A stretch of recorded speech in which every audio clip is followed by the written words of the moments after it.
The peacock mantis shrimp closes the distance, clubs primed. First strike, bone and scales erupt. A second, higher on the skull. The third blow caves the head plate. The eel falters.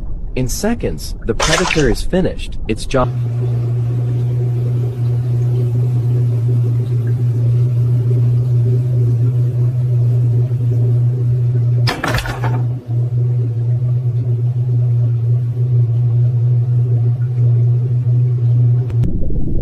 At the mouth of the crevice, a predator waits in ambush. The peacock mantis shrimp can deliver the fastest punch in the ocean.